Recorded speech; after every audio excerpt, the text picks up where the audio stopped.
Hello అండి, welcome back to సౌరోస్ kitchen. ఈరోజు మనం సింపుల్ పొటాటో ఫ్రై ఎలా తయారు చేయాలో చూసి తెలుసుకుందాం.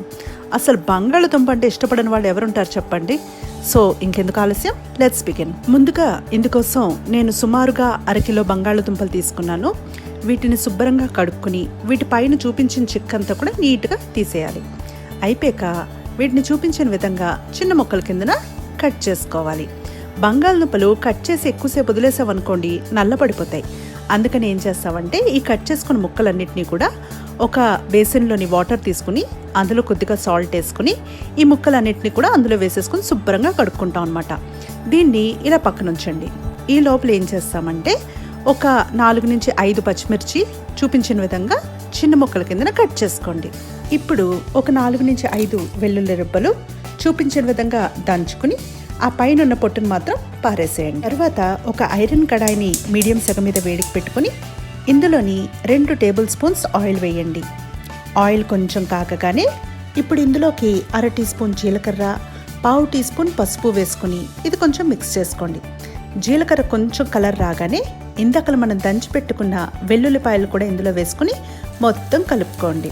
ఇలా వెల్లుల్లిపాయలు నూనెలో వేసామా సూపర్ వాసన అండి. ఇది కొంచెం వేగగానే ఇందాక మనం తరిగి పెట్టుకున్న పచ్చిమిర్చిని కూడా వేసుకుని ఇది ఒక్కసారి మిక్స్ చేసుకోండి. ఇప్పుడు దీనికి ఇందాక తరిగి పెట్టుకున్న బంగాళదుంపల ముక్కలు కూడా వేసుకుని ఇదంతా కూడా ఒకసారి బాగా కలుపుకోండి. ఈ కలుపుకుంటున్నప్పుడు మనం ఏం చేయాలంటే ఈ ముక్కలన్నీ కూడా మూకుడికి పరిచినట్టుగా స్ప్రెడ్ చేసుకోవాలన్నమాట. దీనివల్ల ఏంటంటే అంతా కూడా ఈవెన్గా వేగుతుంది. ఇలా మధ్య మధ్యలో కలుపుకుంటూ సుమారు 10 నిమిషాలు వేచుకున్నాక దీనికి రుచికి సరిపడినంత ఉప్పును మనం వేసుకోవాలి. ఉప్పు వేయడం వల్ల బంగాళదుంపలోని కొంచెం నీరు మనకి బయటకు వస్తుందండి. ఇది మనకి ముక్క మెత్తగలడానికి ఉపయోగపడుతుంది. ఇప్పుడు దీనికి ఫ్రెష్గా ఉన్న ఒక రెమ్మ కరివేపాకును కూడా వేసుకుని ఇదంతా కూడా మనం బాగా మిక్స్ చేసుకోవాలి. ఇక్కడి నుంచి సుమారుగా ఓ 10 నిమిషాల వరకు మధ్య మధ్యలో మనం కలుపుకుంటూ ఉంటే చూపించిన విధంగా ఓ 10 నిమిషాల తర్వాత మనకి బంగాళదుంపలు ఈ విధంగా ఉంటాయన్నమాట. చాలా మటుకు బంగాళదుంప వేగిందండి.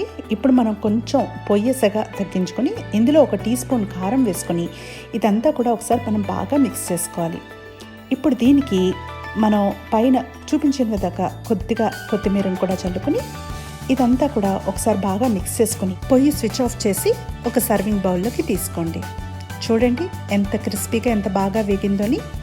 మీరు కూడా ఖచ్చితంగా ఈ ఈజీ రెసిపీని ట్రై చేయండి. చాలా తక్కువ ఇంగ్రీడియంట్స్తో ఎక్సలెంట్గా కుదురుతుందనమాట. అండ్ మా ఛానల్ సౌరో కిచెన్కి ఖచ్చితంగా సబ్స్క్రైబ్ చేయండి.